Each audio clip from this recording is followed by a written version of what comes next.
wanted to share with you something the Lord showed me yesterday.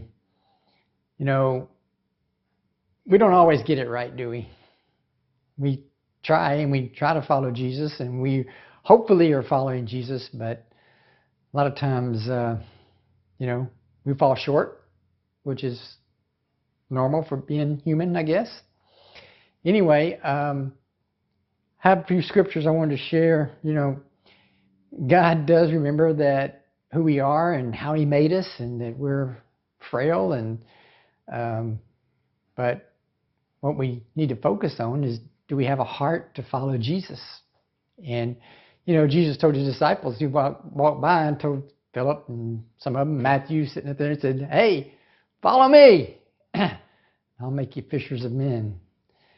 It's all about following Jesus. Jesus doesn't herd His disciples. Jesus doesn't herd you and me, like a cattle herd. Yeehaw, yeah, go this way, get out this way, run this way, go this way. No, Jesus very calmly comes to us and says, "Follow me." And then we have a choice of whether we want to follow Him or not follow Him. And a lot of times it's daily decisions that we make to follow Him. Sunday morning is a decision to follow Him. Hey, I could sleep in, I could stay home, I could go play golf, I could do this, I could do that. And Jesus is heading toward church going, "Follow me." Will you? Do you? Is it your desire to follow Him? Jesus said this in Matthew. He said to His disciples, "If any man will come after me, let him deny himself, take up his cross, and follow me." That's what following Jesus really is all about. You deny yourself. See, if we let our emotions go, our inner self go, it's all about me. What do I want to do today? What do I want to do today? Where do I want to go? What wants to make me happy? People that do everything for themselves to please self, they go fishing, they go play golf, they go this, they go that, they're in there. And when do they have time for God? When they're most miserable. And even when they're doing all these great things and fun things, they're really miserable on the inside. Because why? Because they're not following Jesus. See, the Lord, He doesn't mind us doing that stuff, but we follow Him first. And then He says, yeah, go play golf. Yeah, go fishing. Enjoy yourself. But you got to put first things first. You got to follow Him. Deny yourself. Take up your cross, which is self-denial. And that is a cross to bear. It's like, oh, my flesh wants to do this. My flesh wants to do it this way. And God's saying, no, do it my way. Follow me. The Lord really brought that to my mind this past Sunday when I was walking back during the hallway, and there was this young lady, and she was walking in front of her 3 little kids. I mean, just little bitty daughters, 3, 5, 6, and they were just following her. She was leading them to their classroom, and they were just following. And the Lord said, that's how I want you to be. I want you to see me and follow me like that. Those little kids didn't know where they were going. They were just following Mom. And that's what the Lord wants us to do, is just follow Him every day. Not just on Sunday morning, okay? Every day. Follow Him. Follow where He's leading. Ask Him, Lord, what do you want me to do today? Lord, what do you want me to put my hands to today? Lord, what do you need me to do today? And just follow Him. It's not hard. It's not hard. That's what He told His disciples. His disciples followed Him everywhere. Now, sometimes it got hard because he went to some strange places.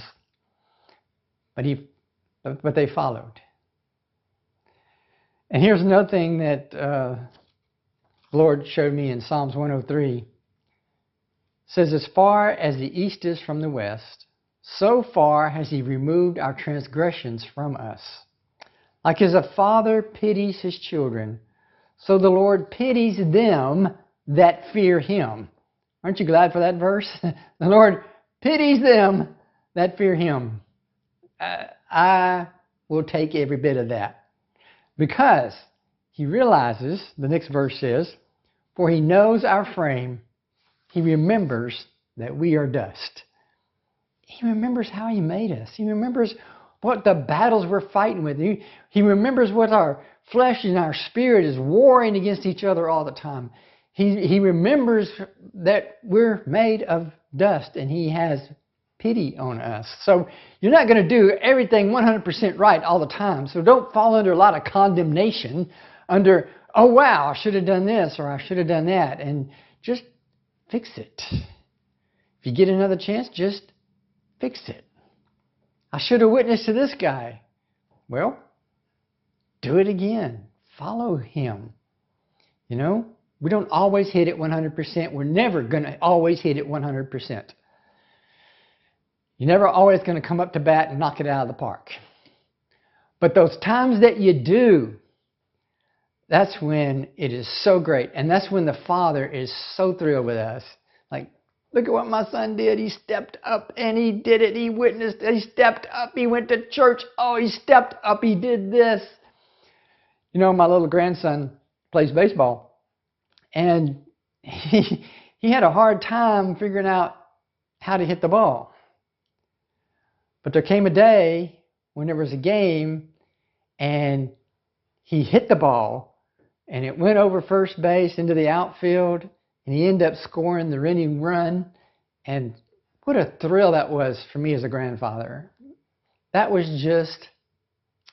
beyond words of how excited I was, how proud I was. Like, he hit the ball and he scored and they won the game.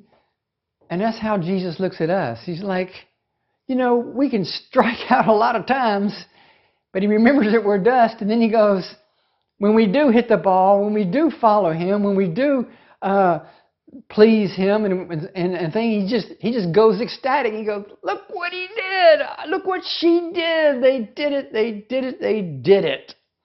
He's a proud father because he loves us. He remembers that we're dust. So finally,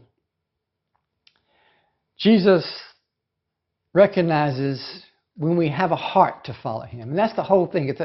Is your heart to follow him? Or is it just about me? Just about myself? Just about, hey, I'm going to do what I'm going to do, when I want to do it, the way I want to do it. To heck with God. Yeah, he sees that heart. But if you have a heart to follow the Lord, if you have a heart to love the Lord, if you have a heart to please the Lord, and even though you mess up, even though you make some bad decisions here and there, you know what? He sees the heart. Do you have a heart to follow Jesus? And knowing he knows how he made us, so he remembers our frame. You know, the flesh is weak. Spirit's willing, flesh is weak. It says that in Matthew. Jesus told his disciples, said, watch and pray that you don't enter into temptation. For the spirit indeed is willing, but the flesh, that's weak. Yeah, that's the battle. That's the fight. We fight that every day, and we will fight that until Jesus calls us home. It's a daily fight. Fight the good fight of faith. Follow the Lord. When you mess up, don't get all down on yourself. If you have a heart to follow God, repent.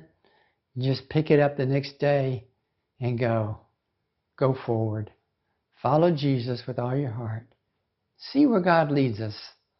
And that's one more thing before I close. You know, what's God doing in my life? I don't know.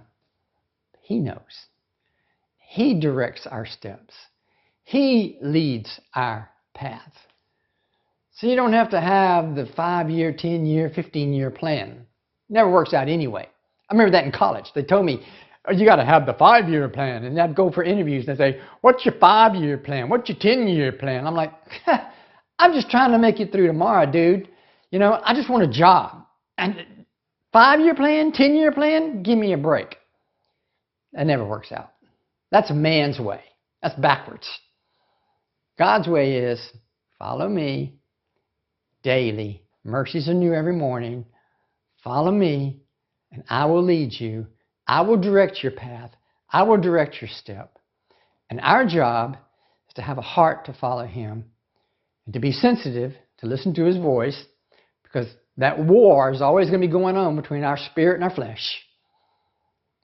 Follow the Spirit.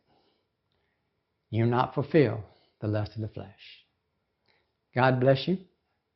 Have a wonderful day. And I will talk to you later.